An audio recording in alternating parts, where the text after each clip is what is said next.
میں انمول کا آج ہم پڑھنے جا رہے ہیں ڈے 2 یعنی کہ دوسرا دن آج سٹارٹ ہوا ہے اور ہوپس ہو کہ اس سے آپ لوگوں کو اور مجھے ہم سب کو بہت کچھ اچھا سیکھنے کو ملے گا۔ کبھی کبھی ایسا ہوتا ہے کہ کچھ الجھنیں ایسی ہوتی ہیں انسان کو بالکل الجھا کر رکھ دیتی ہے اور اس کو کچھ سمجھ میں نہیں آ رہا ہوتا، لیکن سڈن ہمارے کان میں کوئی ایسی بات آتی ہے یا ہماری نظروں کے سامنے سے کوئی ایسی لائن گزرتی ہے، اس کو دیکھ کر یا پڑھ کر ہم اس سے خود کو ریلیٹ کر لیتے ہیں۔ کبھی کبھی ہم لوگ بہت پریشان ہوتے ہیں اور کانوں میں کوئی ایک جملہ ایسا پڑتا ہے جو ہماری اس پوری پریشانی کو ختم کر دیتا ہے۔ تو ہوپس ہو کہ آپ لوگوں کو اور مجھے اس سے ضرور کوئی اچھا وے آؤٹ ملے گا اور ہم لوگ کچھ اچھا کرنے کی کوشش کریں گے۔ تو چلیں زیادہ باتیں نہیں کرتے اور ہم اسٹارٹ کرتے ہیں۔ دوسرا دن، ایک لڑکی جو میں کبھی نہیں بننا چاہتی تھی وہ سجل تھی۔ ایسا نہیں تھا کہ مجھے سجل ناپسند تھی یا مجھے اس سے کوئی مسئلہ تھا، مگر مجھے اس طریقہ زندگی سے مسئلہ تھا جو سجل نے اپنا رکھا تھا۔ پہلے میں آپ کو بتاتی ہوں کہ سجل کون تھی۔ کئی برس پہلے میرے پرانے اسکول میں میرے ساتھ ایک لڑکی پڑھتی تھی، اس کا نام سجل تھا۔ ظاہر ہے یہ اس کا اصل نام نہیں ہے اور میں اس کتاب میں بہت سے لوگوں کے اصل نام اور دوسری تفاصیل ان کی پرائیویسی کے لیے نہیں بتاؤں گی، البتہ وہ واقعات ضرور بیان کروں گی جو مجھ پر اثر انداز ہوئے تھے۔ اس لیے کہتے ہیں رائٹر سے نہیں بگاڑنی چاہیے، وہ آپ کو اپنی کہانی میں ڈال کر ولن بھی بنا سکتے ہیں اور مار بھی سکتے ہیں۔ خیر، سجل ایک اچھی لڑکی تھی اور ہے، اس نے میرے ساتھ یا کسی کے ساتھ کچھ برا نہیں کیا۔ ان واقعات کو بیان کرنے کا مقصد وہ سبق ہے جو میں نے سجل کے طریقہ زندگی سے سیکھا۔ سجل اور میں کلاس فیلوز تھے مگر دوست نہیں تھے، ہماری بس اچھی سلام دعا تھی، شاید ساتھ کھیلتے بھی ہوں گے مگر اتنا یاد نہیں۔ وہ ایک بے ضرر مگر ذہین لڑکی تھی، اس کا تعلق ایک سفید پوش گھرانے سے تھا۔ وہ پڑھائی میں لائق نہیں تھی لیکن دوسرے معاملات میں کافی سمجھدار تھی۔ پھر اسکول بدلا، جگہ بدلی تو تعلق بھی ختم ہو گیا، یہاں تک کہ میں سجل کو بھول بھال گئی۔ چند سال بعد ایک مختلف شہر میں ایک مختلف اسکول میں میری سیٹ کے ساتھ ایک لڑکی آ کے بیٹھی اور میں ایک دم حیران رہ گئی کیونکہ وہ سجل تھی۔ ہم کئی برس بعد ملے تھے اور میں اسے دیکھ کر خوش ہوئی تھی۔ وہ کافی بدل گئی تھی، گرومڈ ہو گئی تھی، گو کہ اسکارف اور عبایا لیتی تھی لیکن اچھے جوتے اور بیگز وغیرہ استعمال کرتی تھی۔ یقیناً اس کے مالی حالات بہتر ہو گئے تھے۔ سجل بھی مجھے دیکھ کے خوش ہوئی، ہم نے پرانے دنوں کی باتیں کی۔ اسی دوران ہمارے ساتھ ایک تیسری لڑکی آ کے بیٹھی، اس طرح کہ میں ان دونوں کے درمیان میں تھی۔ نئی لڑکی ثانیہ کسی آرمی آفیسر کی بیٹی تھی اور بہت لائق تھی۔ میں نے محسوس کیا کہ اس کے آنے کے بعد سجل مجھ سے بات چیت نہیں کری بلکہ مجھے ایک دم اگنور کرنے لگی ہے۔ پہلے میں سمجھی کہ یہ میرا وہم ہے، لیکن اگلے 2-3 روز میں نے واضح محسوس کیا کہ سجل میرے ساتھ صرف تب بولتی جب وہ لڑکی موجود نہ ہو۔ ایک دن بریک میں ہم تینوں باتیں کرنے لگے تو ثانیہ کو محسوس ہوا کہ سجل اور میں ایک دوسرے کو جانتے ہیں۔ اس نے پوچھا، نمرا تم لوگ کیا پہلے کبھی ملے ہو؟ اس سے پہلے کہ میں جواب دیتی سجل فوراً سے بولی، نہیں تو ہماری یہی ملاقات ہوئی ہے، اور اس کی رنگت یہ کہتے ہوئے قدرے پھیکی پڑ گئی تھی۔ میں نے اتنا واضح کسی کا رنگ اڑتے شاید اتنے قریب سے پہلی دفعہ دیکھا تھا، لیکن میں تو پھر میں تھی۔ میں پوری اس کی طرف گھومی اور کہا، اصل میں ہمارا ہوم ٹاؤن ایک ہی ہے، وہ میرے دادا وغیرہ کا ہوم ٹاؤن ہے، ہم وہاں نہیں جاتے۔ وہ جلدی سے بولی، وہ قدرے گھبرا گئی اور مجھے محسوس ہوا کہ اسے برا بھی لگا تھا۔ میں چپ ہو گئی۔ اس کے بعد سجل مجھ سے کھینچی کھینچی رہنے لگی۔ وہ ایلیٹ قسم کی لڑکیوں کے گروپ میں خوش باش بیٹھتی تھی، لیکن اگر میں قریب سے گزرتی تو بولتے بولتے رک جاتی، بے چین اور انسیکیور ہوتی۔ میں سمجھ گئی کہ اس کا مسئلہ کیا ہے۔ اللہ گواہ ہے، میں نے پھر کبھی کسی کو یہ نہیں بتایا کہ میں اسے پیچھے سے جانتی ہوں یا یہ کہ اس کے والد کا پیشہ ملازمت کیا تھا یا وہ پیچھے سے ایک چھوٹے گھر سے یا شہر سے تعلق رکھتی ہے۔ میرے نزدیک یہ باتیں قابل فخر تھیں۔ کئی برس پہلے میرے اپنے اوپر ایک ایسا وقت گزرا تھا جب میرے مالی حالات اتنے برے تھے کہ میں ایک نیا بیگ لینا افورڈ نہیں کر سکتی تھی، اور اپنے تعلیمی ادارے میں نے 1 سال تک ایک ہی بیگ استعمال کیا جس کا رنگ نیلا اور سفید تھا اور وہ جگہ جگہ سے خراب ہو کے پھٹ گیا تھا، ایسے کہ دوبارہ سینے کے قابل بھی نہیں تھا۔ میں اس کے پھٹے ہوئے حصے کو اپنے اسکارف سے ڈھانک دیتی تھی کیونکہ میرے پاس 1000-1500 کا بیگ خریدنے کے پیسے نہیں ہوتے تھے۔ ان 1000-1500 میں ضرورت کی کوئی ایسی چیز لے سکتی تھی جو بیگ سے زیادہ کارآمد تھی۔ پھر وہ برا وقت چلا گیا۔ انسان پہ اچھے برے وقت آتے رہتے ہیں، یہ ادوار آپ کو ڈیفائن نہیں کر سکتے۔ آپ کو ان چیزوں سے اوپن ہونا چاہیے، لیکن سجل شاید ایسا نہیں سوچتی تھی۔ سجل اور میں شاید 2 ماہ تک کلاس فیلو رہے اور ایک دفعہ پھر ہم الگ ہو گئے۔ چند سال مزید گزرے۔ ایک روز میں ایک میگزین کے صفحے الٹ رہی تھی جب ایک جگہ میں رکی۔ کسی جیولری ڈیزائن کے سیٹ کو گردن میں پہننے نظر آتی ماڈل کا چہرہ دیکھا دیکھا سا تھا۔ میں چند لمحے کے لیے سوچ رہی تھی، یہ لڑکی میں نے کہاں دیکھی ہے؟ میک اپ کی تہ، اسموکی آئیز، بے داغ اسکن اور گردن کے گرد نگینوں کی زنجیر۔ اوہ یہ سجل تھی. ارے سجل نے ماڈلنگ شروع کر دی تھی. انٹرسٹنگ. خیر مجھے کیا, میں کندھے اچکا کے آگے بڑھ گئی. میری سجل سے اگلی ملاقات کئی برس بعد ایک دن اچانک سے ہوئی. ہماری ملاقاتیں یوں ہی اتفاق سے ہوا کرتی تھی. ایک روز اسلام آباد میں کسی کے گھر پر ڈنر پر مجھے سجل نظر آئی. اس وقت وہ ایک بیوروکریٹ کی بیوی بن چکی تھی. اس کی انگلیوں میں ڈائمنڈز تھے, کوہنی پر ڈیزائنر بیگ تھا, خود کو اس نے پلاسٹک سا کر لیا تھا, ناک کی سرجری, واضح بوٹاکس, اور وہ بالکل ایک مختلف انسان بن چکی تھی. گرومڈ, امیر, ماڈرن لڑکی. مگر مجھے بہرحال اسے دیکھ کر خوشی ہوئی. وہ بھی مجھے دیکھ کر بہت خوش ہوئی. سجل کے پیشے سے لاکھ اختلاف صحیح, مگر سجل ایک اچھی لڑکی تھی. اس کو اس بات کا کریڈٹ دینا چاہیے کہ وہ ایک پسماندہ علاقے سے آئی تھی, مگر اس نے خود کو گروم بھی کر لیا تھا, اچھے لڑکے سے شادی بھی کر لی تھی, اپنا کیریئر بھی بنا لیا تھا. سجل سیٹ تھی اور اس کو دیکھ کے اچھا لگا تھا. کھانے کے دوران ہمیں باتیں کرتے دیکھ کر اس کے سسر نے دلچسپی سے پوچھا کہ کیا آپ دونوں پہلے بھی ایک دوسرے کو جانتی ہیں؟ میں نے جواب دینے سے پہلے سجل کو دیکھا اور تب مجھے احساس ہو کہ اپنی تمام تر تبدیلیوں کے باوجود یہ آج بھی وہی سجل تھی. اس کی رنگت پھیکی پڑی, پہلو بدلا اور تیزی سے بولی, ہم ایک کالج میں کلاس فیلوز رہے ہیں. میں مسکرا دیا اور آبرو اچکا دیے. وہ آج بھی اپنے چھوٹے شہر کا نام نہیں سننا چاہتی تھی. اس کے سسر کو میں کسی اور حوالے سے بھی جانتی تھی, سو وہ مجھ سے میری کتابوں کے بارے میں مختلف باتیں پوچھنے لگے. وہی جنرل سوالات جو عموماً لوگ پوچھا کرتے ہیں. انسپائریشن کہاں سے ملتی ہے لکھنے کی, کیسے لکھ لیتی ہو؟ بھائی میں ڈائننگ ٹیبل پر بیٹھ کے کیسے بتاؤں کہ انسپائریشن کہاں سے ملتی ہے؟ کھانا تو پورا کھانے دیا کرو یار, مجھے تو خود یاد نہیں رہتا. آپ کو کبھی یاد رہا ہے کہ سوتے میں جو آپ نے خواب دیکھا تھا وہ شروع کہاں سے ہوا تھا؟ نہیں نا, صرف درمیان یاد رہتا ہے یا اینڈ. مگر خیر, میں نے ایسے سوالوں کے چند پڑھے لکھے جواب گھڑے ہوئے ہیں اور ایسے موقع پر میں وہی دہرا دیتی ہوں. میں زندگی سے متاثر ہوں, میں جو دیکھتی ہوں اس کے بارے میں کسی اینگل سے لکھنے کی کوشش کرتی ہوں وغیرہ وغیرہ. وہ مجھ سے پوچھنے لگے کہ میں اپنی کتابوں کے ذریعے کیا اچیو کرنا چاہتی ہوں. میں نے کن اکھیوں سے سجل کو دیکھا اور گہری سانس لے کر بولی, میں وومن فکشن لکھتی ہوں کیونکہ میں چاہتی ہوں کہ لڑکیاں مضبوط بنیں, وہ اپنے اصل سے نہ بھاگے, کیونکہ اپنے اصل سے بھاگنے والے شخص کو کہیں پناہ نہیں ملتی, وہ ہمیشہ انسیکیور رہتا ہے.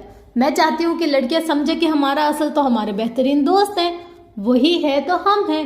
اس کو گلے لگانا ضروری ہے, اس کو اپنا فخر بنانا ضروری ہے. بیوروکریٹ صاحب نے دلچسپی سے پوچھا, اور کیا آپ خود بھی ایسی ہیں؟ میں نے بڑی سادگی سے جواب دیا کہ جی بالکل, مجھے اپنے اصل پر کوئی شرمندگی نہیں ہے. میں پڑھے لکھے لوگوں کی محفل میں اپنی مادری زبان سرائکی بول سکتی ہوں. میں سب کو سر عام بتا سکتی ہوں کہ میرا تعلق ایک چھوٹے شہر بھکر سے ہے. میں اب بھی بھکر اور لاہور دونوں جگہ رہتی ہوں. میں پبلک اسکول سے پڑھی ہوں. میرے اس چھوٹے سے شہر کوئی شاپنگ مال نہیں ہے اور نہ خواتین ہوٹلنگ کرنے ریسٹورنٹ وغیرہ جا سکتی ہیں. مگر مجھے وہ شہر عزیز ہے کیونکہ وہاں جا کے مجھے جو سکون ملتا ہے وہ دنیا کے کسی کونے میں نہیں ہے. اور مزید بھی چند فکرے میں نے اس تقریر میں کہے تھے جو ابھی مجھے یاد نہیں ہیں. میں سجل پر طنز نہیں کر رہی تھی, میں اسے بلا واسطہ اس کے اس خوف سے نکالنا چاہتی تھی جس کا وہ شکار تھی. میری اس تقریر کے دوران سجل کے چہرے پر کئی رنگ آئے اور گزر گئے. اس کی رنگت پھیکی پڑ گئی, شدید مضطرب تھی. وہاں اس کے سسرال والے تھے اور ان کے درمیان وہ ایک سیلیبریٹی تھی. مجھے احساس ہوا کہ وہ پریشان ہو گئے تو میں چپ ہو گئی. سجل کو سمجھانا بے سود تھا. وہ اتنی پریشان ہوئی کہ کھانا ڈالنے کے بہانے وہاں سے اٹھ گئی اور سارا وقت وہ میرے ساتھ نہیں بیٹھی کیونکہ وہ اندر سے ڈری ہوئی تھی. میں اس کے بعد دوبارہ سجل سے کبھی نہیں ملی.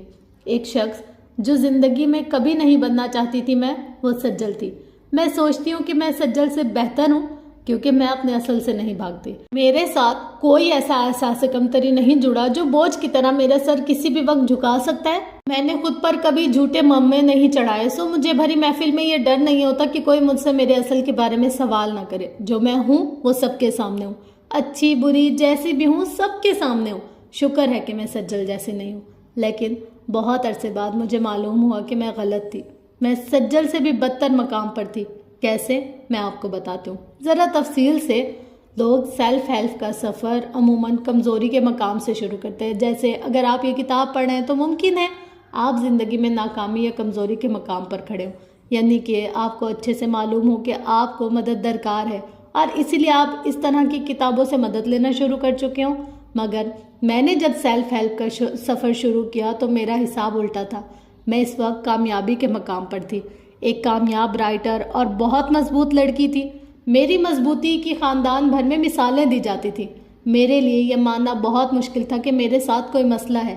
اتنا مضبوط ہونا بھی اچھا نہیں ہوتا، کیونکہ اس کا مطلب ہوتا ہے کہ ہم اپنی کمزوریوں سے بھاگ رہے ہیں۔ میں بہتر تب ہوئی جب میں نے اپنے مسئلوں کا سامنا شروع کیا۔ یہاں پر میری کہانی کو روک کر ہر مسئلے کی اصل کی طرف آتے ہیں۔ ہمارا اصل وہی ہے جہاں سے ہمارے اندر روح پھونکی گئی ہے۔ اللہ تعالیٰ نے ہمارے لیے 4 کتابیں اتاری ہیں: تورات قوانین کی کتاب، انجیل اخلاقیات کی، زبور دعاؤں کی، اور قرآن میں یہ سب موضوعات شامل ہیں، مگر قرآن کا اصل موضوع انسان ہے۔ اس لیے خود کو سمجھنے کے لیے مجھے اور آپ کو قرآن کو سمجھنا ہوگا۔ قرآن کی ایک سورت ہے، سورت دہر۔ الدہر یعنی زمانہ، اس کا دوسرا نام سورت الانسان ہے۔ اس کی پہلی آیت میں اللہ تعالیٰ فرماتا ہے، کیا گزرا ہے انسان پر ایک وقت زمانے میں کہ نہ تھا وہ کوئی قابل ذکر شے، یعنی کیا انسان پر وہ وقت نہیں آیا جب وہ کوئی قابل ذکر شے نہ تھا۔ اس کے بعد اللہ نے انسان کی تخلیق کے بارے میں بیان فرمایا کہ کس طرح اللہ نے اسے ایک پانی کے قطرے سے بنایا اور پھر اس کی آزمائش کے لیے اسے سننے اور دیکھنے والا بنایا، پھر اس کو راستہ دکھایا، چاہے وہ شکر کرے یا نہ شکری۔ اس طرح اس صورت میں بہت سی باتیں کہی گئی ہیں، لیکن آج ہم صرف اس کی پہلی آیت پر غور کریں گے۔ کیا انسان کو وہ وقت یاد نہیں جب وہ کچھ نہ تھا؟ اس کی کوئی پہچان نہیں تھی، اس کا کوئی ذکر نہیں کرتا تھا، اس کی کوئی حیثیت نہیں تھی، وہ کچھ بھی نہیں تھا۔ ایک دن قرآن کی اس آیت کو پڑھتے ہوئے مجھے سجل کا خیال آیا۔ وہ ان لوگوں میں سے تھی جو اپنے اصل سے بھاگتے تھے۔ وہ اس وقت کو اپنی تاریخ سے کھرچ دینا چاہتی تھی جب وہ کچھ بھی نہیں تھی۔ اور تب یک مجھے اپنے استاذہ کی بات یاد آئی کہ قرآن کو پڑھتے وقت کسی دوسرے کو ذہن میں نہیں رکھنا چاہیے۔ اگر آپ یہ آیت پڑھ رہے ہیں تو یہ آپ کے بارے میں، سجل کے بارے میں نہیں، نمرہ کے بارے میں ہے۔ کیا مجھے وہ وقت یاد نہیں جب میں کوئی قابل ذکر شے نہ تھی؟ مجھے تو یاد ہے۔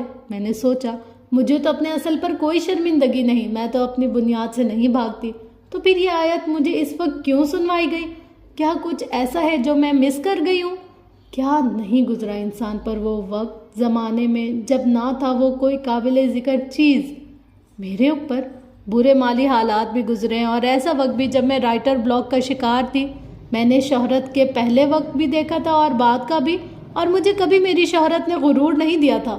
میرے ارد گرد کے لوگ جانتے ہیں کہ میرے اندر بہت سی خامیاں ہو سکتی ہیں، لیکن شہرت یا کامیابی نے کبھی میرے دوسروں کے ساتھ سلوک کو نہیں بدلا۔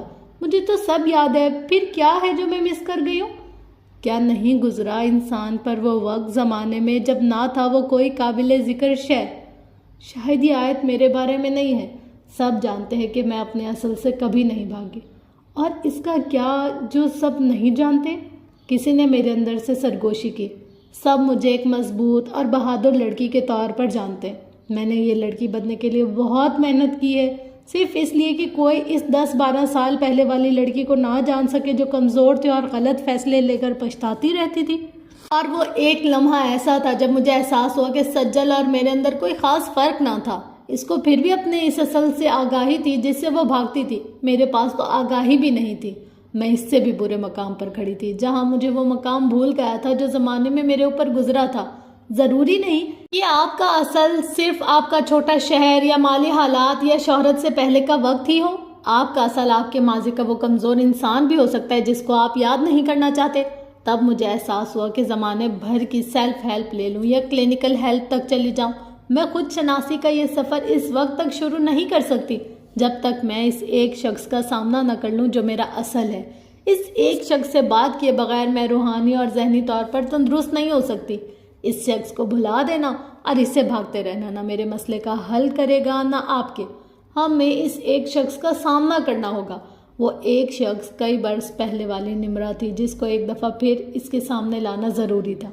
میری کہانی کو یہاں روک کے ہم آپ کی کہانی کی طرف آتے ہیں۔ آپ کو اگر خود کو جاننا ہے تو پہلے اس ینگر سیلف سے ملاقات کرنی ہوگی جو آپ کے سوائے ندامت اور شرمندگی کے کچھ بھی نہیں ہے، یا آپ کا وہ پرانا ورژن ہے جو میچور نہیں تھا، اس سے کئی غلطیاں سرزد ہوئی، اس نے غلط لوگوں پر بھروسہ کیا، غلط جگہ اپنے احساسات لٹائے۔ آپ کا یہ پرانا ورژن اپنے حق کے لیے درست موقع پر نہیں بول سکا، اس کو جس نے جب چاہا ہرٹ کیا۔ آپ کو اپنے اس پرانے کمزور وجود پر غصہ آتا ہے، کیوں تھے آپ ایسے؟ لیکن اب آپ ایسے نہیں ہیں، آپ نے سبق سیکھ لیا اور آگے بڑھ گئے، شکر ہے۔ اور اسی طرح کی سوچوں کے ساتھ ہم اپنے پرانے وجود کو بھلا کے اپنی زندگی کو بہتر بنانے میں مگن ہو جاتے ہیں، کیونکہ اپنے پچھتاوے جیسے ہی ہمیں یاد آتے ہیں ہمیں تکلیف اور شرمندگی ہوتی ہے۔ ہمارا سیلف ڈیفense میکنزم یہی بن جاتا ہے کہ ہم اس وجود کو اپنے دل کی زمین میں دفن کر دیں. مگر دل کوئی قبرستان تھوڑی ہے. قبریں تو مردہ زمین پر کھودی جاتی ہیں اور دل زندہ ہے، زمین ہے. اس میں جو بھی دفن کرو وہ بیج کی طرح ہے. کئی گنا بڑا ہو کر واپس اگاتا ہے. دل اگر زندہ ہے تو زندوں کے لیے ہے. ایک دفعہ جو اس میں آ جائے وہ ہمیشہ زندہ رہتا ہے، جاگتا رہتا ہے. آپ کا اپنے پرانے وجود کو دل کے قید خانے میں پھینک کے یہ سمجھنا نادانی ہے کہ وہ خود بھی بھوک پیاس سے مر جائے گا. وہ ایسے نہیں مرتا. آپ کے اندر آپ کا ہی وجود کیسے مر سکتا ہے؟ آپ کے پچھتاوے اس کی غذا ہے. آپ کی اس سے بھاگنے کی کوشش اس کی آکسیجن ہے. وہ ایک کال کوٹڑی میں اب بھی بیٹھا ہے، ٹانگوں کے گرد بازو لپیٹے، گھٹنوں پر تھوڑی ٹکائے. وہ آپ کی واپسی کا انتظار کر رہا ہے. دل کا قید خانہ اس وجود کی جگہ نہیں ہے. یہ وہ دور ہے جو زمانے میں آپ پر بیت چکا ہے. اس کو آپ جتنا بھلائیں، جتنا اندر دفن کریں، یہ آپ کو آوازیں دیتا رہتا ہے. کبھی قید خانے کی اونچی دیواروں سے آنے والی آوازیں سنیے. ان کی گونج پلٹ پلٹ کر سنائی دیتی ہے. ایسے ہی آپ نے اپنے ارد گرد ایک دور کو اپنے اندر بند کر دیا ہے. آپ سمجھتے ہیں کہ یہ آپ کا پرانا سیلف ہے. اب آپ ایسے نہیں رہے. اگر ایسا ہی ہے تو یہ انسان مر کیوں نہیں جاتا؟ جب بھی آپ کی زندگی میں کوئی خوشی آنے لگتی ہے، یہ انسان اندر سے آواز لگاتا ہے کہ یہ خوشی جلدی چلی جائے گی. جب بھی آپ کسی نئے شخص پر بھروسہ کرنے لگتے ہیں، یہ کہتا ہے کہ جیسے پہلے لوگوں نے آپ کو استعمال کیا، یہ شخص بھی ویسے کرے گا. یہ انسان کبھی آپ کو آگے بڑھنے نہیں دیتا. یہ آپ کو اپنی منفی باتوں سے واپس اسکوائر ون پر لاتا ہے. یہ آپ کو یہ بتاتا ہے کہ آپ اتنے اچھے نہیں جتنا لوگ آپ کو سمجھتے ہیں، کیونکہ جس دن آپ کی زندگی میں آئے نئے لوگوں کو آپ کی حقیقت معلوم ہو گئی نا، وہ آپ کو چھوڑ جائیں گے. کبھی آپ کو اس بات سے ڈر لگا ہے کہ اگر نئے ملنے والے کچھ لوگ میرا ماضی جان لے تو میں انہیں کھو دوں گا؟ یہ بات آپ کے ذہن میں کون ڈالتا ہے؟ دل کی کال کوٹری میں بیٹھے یہ اداس وجود. آپ اس سے اب تک پیچھا کیوں نہیں چھڑا سکے؟ کیونکہ آپ سمجھتے ہیں کہ یہ کوئی اور ہے. چونکہ اب آپ بدل چکے ہیں، سو یہ بے وقوف گناہ گار شخص آپ کی ایک جھلی سی تھی جسے سانپ کی طرح آپ نے اتار کے پھینک دیا. مگر آپ غلط ہیں.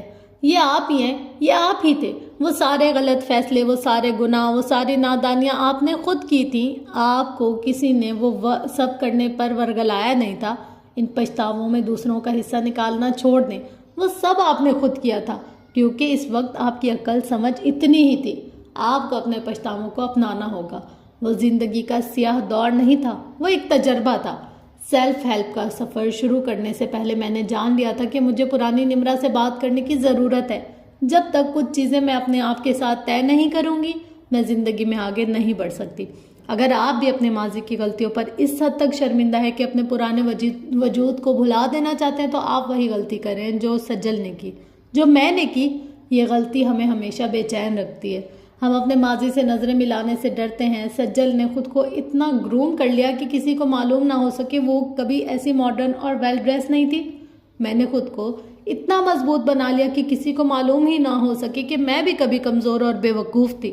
اس کا یہ مطلب نہیں ہے کہ سجل کو ہر ایک کو پکڑ پکڑ کر یہ بتانا چاہیے کہ اس کا بیک گراؤنڈ کیا ہے، یا مجھے اس بات کا اشتہار لگانا چاہیے کہ میں کبھی کمزور ہوا کرتی تھی.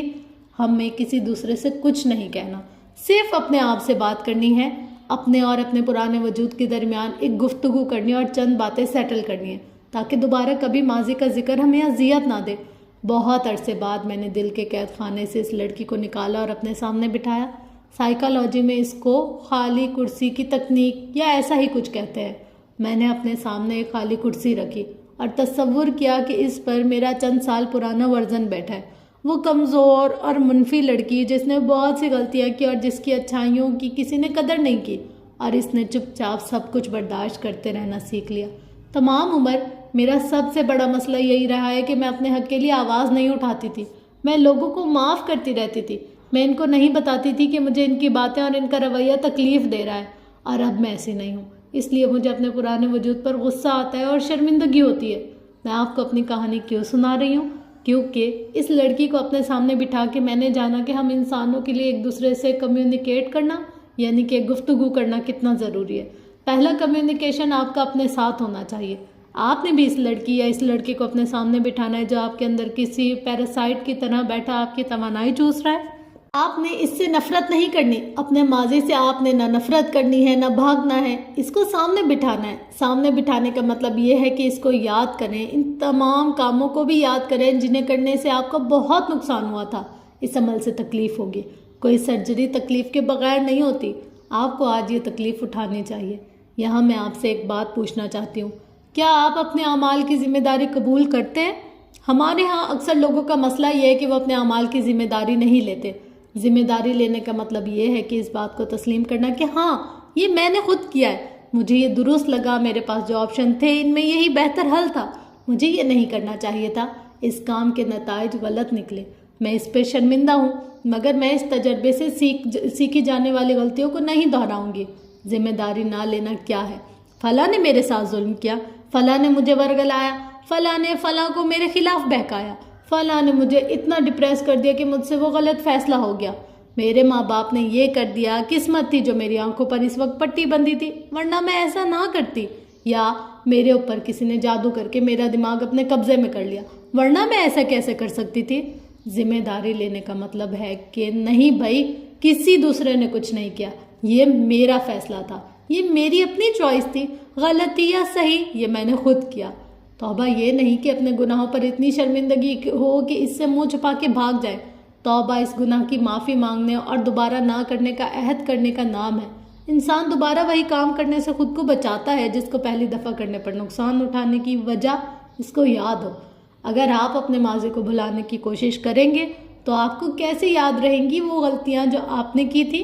توبہ اور اصلاح اپنے گناہوں کی وجہ ڈھونڈنے کا نام ہے۔ میں نے وہ کیا تو کیوں کیا؟ میں نے دھوکہ کھایا تو کیوں کھایا؟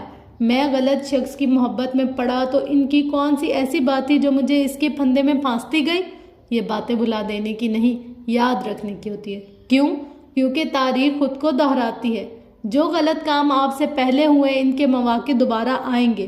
شاید ابھی آپ کو اس بات پر یقین نہ آئے، لیکن اپنی جس پرانی غلطی پر آپ کو شرمندگی تھی وہ زندگی کے کسی موڑ پر آپ کو کسی دوسرے شخص میں ترغیب دلائے گی۔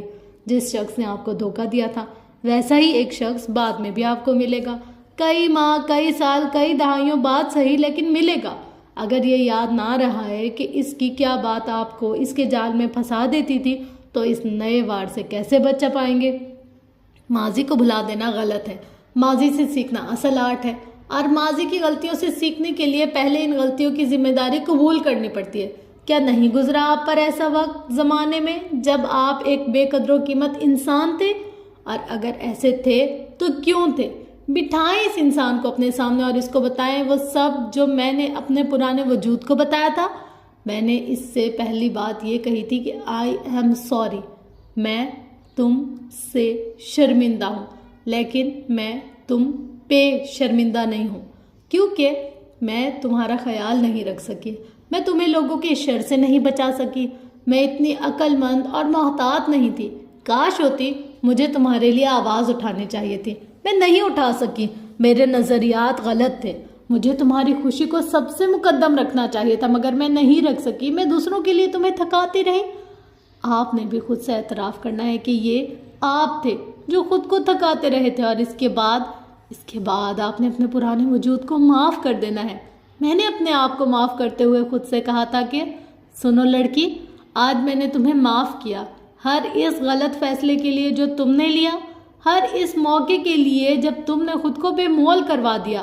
خود کو الزام دینا بند کرو، مانا کہ تم نے غلط فیصلے کیے لیکن اس میں تمہارا قصور نہیں ہے، تمہاری عمر کم تھی، تمہیں تجربہ نہیں تھا، تمہاری عقل سمجھ کے مطابق اس وقت تمہیں جو بہتر لگا تھا تم نے وہ کیا، سو میں نے تمہیں معاف کیا۔ آپ نے اپنے اندر کے انسان سے معافی بھی مانگنی اور اس کو اس کی غلطیوں کے لیے معاف بھی کرنا ہے۔ اس کا قصور نہیں تھا، اس کے ساتھ بھی اچھا نہیں ہوا اور آپ نے بھی دوسروں کو اس پر فوقیت دی، غلط کیا۔ آپ سب کو خوش نہیں کر سکتے، آپ کو سب سے پہلے اپنے آپ کو خوش کرنا تھا، لیکن اب آپ کریں گے۔ یہ ایک وعدہ آپ نے آج اپنے اس کم عمر اداس وجود سے کرنا ہے، کیونکہ اب وقت بدل گیا۔ آپ اپنی زندگی کا کنٹرول اپنے ہاتھ میں لینے جا رہے ہیں۔ کیا ہوا جو پہلے آپ اپنا خیال نہیں رکھ سکے؟ اب آپ اپنی خوشیوں اور ذہنی صحت کا خیال رکھیں۔ اب آپ کے سارے فیصلے اس انسان کے لیے ہوں گے، اور آپ نے اپنے ماضی سے کہنا کہ اب بس اور نہیں، میں نے تمہیں معاف کیا اور تم نے مجھے، لیکن آج سے تم یعنی میرا ماضی میرے حال میں عمل دخل نہیں دے گا۔ یہ سب سے ضروری مرحلہ ہے۔ آپ نے خود سے بآواز کہنا ہے کہ اب تم مجھے نہیں بتاؤ گے کہ میرے ساتھ ہمیشہ غلط ہوگا. جس پہ بھی میں اعتبار کرنے لگوں وہ غلط ہی نکلے گا. مجھے اپنے عمل پر شرمندگی ہے، لیکن مجھے اپنے آپ پر کوئی شرمندگی نہیں ہے، کیونکہ آپ کا ماضی جب کہتا ہے کہ آپ کے ساتھ ایک دفعہ پھر برا ہوگا تو وہ غلط کہتا ہے. جانتے ہیں کیوں؟ کیونکہ سیلف ہیلپ کا یہ سفر شروع کرتے وقت میں نے جان لیا تھا کہ اب میرے ساتھ ایسا نہیں ہوگا جیسے ماضی میں ہوا تھا. وہ سب میرے پرانے وجود کے ساتھ ہوتا تھا. جب میں پرانی نمرہ جیسی رہوں گی ہی نہیں تو میرے ساتھ وہ سب کیسے ہوگا جو پہلے ہوا کرتا تھا؟ منفی لوگ منفی لوگوں کو اٹریکٹ کرتے اور مثبت لوگ مثبت لوگوں کو. جب میں ایک کمزور اور منفی انسان نہیں رہوں گی، اپنی خامیوں پر کام کروں گی، تو میرے دائرے میں صرف مثبت لوگ شامل ہو سکیں گے. یہ میں خود سے نہیں کہہ رہی، یہ سائیکولوجی کہتی ہے. انسان جیسا ہوتا ہے ویسے ہی لوگوں کو اٹریکٹ کرتا ہے. میں نے کرسی پر بیٹھی اس لڑکی سے کہا کہ میری اینڈنگ تم سے مختلف ہوگی. میں تمہارے جیسی نہیں ہوں، بھلے تم مجھے یہاں تک لائی ہو، لیکن اب تم میری زندگی میں مداخلت نہیں کرو گی. میں اپنی زندگی بدلنے جا رہی ہوں. میرا اللہ تعالیٰ مجھ سے ناراض نہیں ہے، اس نے مجھے نہیں چھوڑا. اس لیے میں آج بھی وہی نرم نازک سا وجود ہوں جسے اس نے کئی سال پہلے دنیا میں انسانوں کے سپورٹ بطور امانت کیا تھا. مجھے یہ یقین تھا کہ میرے اللہ تعالیٰ نے مجھے اکیلا نہیں چھوڑا. وہ صرف یہ دیکھ رہا ہے کہ میں کب اپنی حالت بدلتی ہوں. وہ زمین پر نہیں آئے گا، وہ میری مدد تب کرے گا جب میں خود اپنی مدد کروں گی. اپنی پرانی غلطیوں کو یاد کر کے اپنے کم عمر وجود سے بات کرنا ایک ایکسرسائز ہے جو آپ کو کم از کم ایک ہفتے تک ہر رات 5 سے 10 منٹ تک کرنی ہے. اس کے بعد بھی آپ کا ماضی کبھی کبھی آپ کو تنگ کرے گا. سو آپ نے وہ کرنا ہے جو میں نے کیا تھا. اس دن کے بعد میں نے اپنی ایک روٹین بنا لی تھی. میں جب بھی کچھ نیا کرنے لگتی یا کچھ بڑا فیصلہ لینے کے قریب ہوتی اور میرے اندر موجود یہ لڑکی مجھے کچھ برا یاد کراتی تو میں اس کو کہتی کہ تم ابھی خاموش رہو، میں تم سے بعد میں بات کروں گی، اور یوں میں اسے اگنور کرنے لگی. یہ ماضی کو بھلانے جیسا نہیں ہوتا. یہ ایسے ہے جیسے آپ ایک ناسمجھ شخص کو اگنور کرتے ہیں. میں ایک زمانے میں نہ سمجھتی، آج کے حالات مختلف تھے. آپ کا ماضی آپ کا اصل ہے جس کو اپنا لینا چاہیے، لیکن اب آپ اس کے تجربے کی بنیاد پر زندگی نہیں گزار سکتے ہیں. ماضی میں جو ہوا وہ اب نہیں ہوگا. اگر آپ ایک مختلف انسان بن جائیں، جیسے سجل بڑے شہر میں موو کر جانے کے بعد چھوٹے شہر کے طریقوں کے مطابق زندگی نہیں بسر کر سکتی تھی. ایک اور چیز جس نے مجھے ماضی کے پچھتاووں سے نکلنے میں بہت مدد کی وہ ایک سطر تھی. کہتے ہیں جب کسی تاریکی سے نکلنا ہو تو ایک سطر تھام لو، ایک لائن، ایک ڈائلاگ، چند الفاظ، پھر اس کو خود سے دہراتے رہو. میں نے بھی ایک سطر تھام لی اور اسے خود سے دہراتی رہی، اور وہ سطر یہ تھی کہ میرے ساتھ دوبارہ وہ نہیں ہوگا جو پہلے ہوا، کیونکہ اب میں وہ شخص نہیں رہی. دھیرے دھیرے اس منفی انسان کی آوازیں مدھم ہونے لگی. یہ مکمل طور پر آپ کی جان نہیں چھوڑے گا، لیکن آپ اسے بنا کسی اذیت کے پس منظر میں دھکیلنے کے قابل ضرور ہو جائیں گے. آپ کو بس ماضی سے سبق لینا ہے تاکہ مستقبل میں آپ وہ غلطیاں نہ دہرائیں بلکہ نئی غلطیاں کریں، کیونکہ غلطیاں تو ہم سب نے ہر دور میں کرنی ہے. جب ہم قابل ذکر شے نہیں تھے تب بھی، اور جب ہم قابل ذکر بن جاتے ہیں تب بھی. اگر اللہ تعالیٰ کو وہ خطا کار پسند ہے جو اپنی غلطیوں سے سیکھنے والے اور ان پر نادم ہوں، نہ کہ ان کو بھلا کے ان سے نظر چرانے والے ہوں، سو آج سے ایک سطر تھام لے. ضروری نہیں ہے کہ وہ سچ ہو، ضروری نہیں ہے کہ آپ کو اس پر یقین بھی ہو. بس جب کبھی پچھتاوا ہو اس سطر کو خود سے دہراتے رہیں یہاں تک کہ وہ آپ کی زندگی کا سب سے بڑا سچ بن جائے. کتاب بند کرنے سے پہلے آج کی مشق کرنا مت بھولیے گا. آج کے سوال: نمبر 1، ماضی کے کس غلط فیصلے پر آپ کو شرمندگی ہے؟ نمبر 2، آپ نے وہ غلط فیصلہ اپنے کس کمزوری کے سبب کیا تھا؟ نمبر 3، کیا کبھی کسی شخص کے سامنے آپ نے خود کو اتنا بے بس محسوس کیا کہ اسے خود کو استعمال کرنے دیا؟ نمبر 4، آپ کی بے بسی کی وجہ کیا تھی؟ محبت، خوف یا اس کو کھونے کا ڈر؟ نمبر 5، دوسرے انسان کی کوئی ایسی خوبی جو آپ کو اپنی طرف اتنا کھینچے کہ آپ ان کی برائیوں کو نظر انداز کر کے ان کی طرف کھینچتے چلے جائیں؟ نمبر 6، اپنی ایسی کمزوریاں بیان کریں جس کے باعث لوگ آپ کو بار بار ہرٹ کرتے ہیں، جیسے نرم دلی، بزدلی یا اپنے لیے آواز نہ اٹھانا۔ نمبر 7، تلخ ماضی کی یاد آنے پر اپنے پرانے وجود کو آپ کیا کہنا چاہیں گے؟ نمبر 8، وہ کیا ہے جو آپ اپنے چند سال پہلے کے وجود کے لیے نہیں کر سکے، وہ جو آپ کو اس وقت کرنا چاہیے تھا؟ نمبر 9، چند سطور میں اپنے پرانے وجود کو بتائیں کہ آپ نے اس کی غلطی کو معاف کر لیا ہے۔ نمبر 10، اپنے پرانے وجود کو اپنے الفاظ میں بیان کریں کہ آپ کو کیوں اب دنیا کو اس نظر سے نہیں دیکھنا، نہ اس کی منفی باتیں سننی ہے۔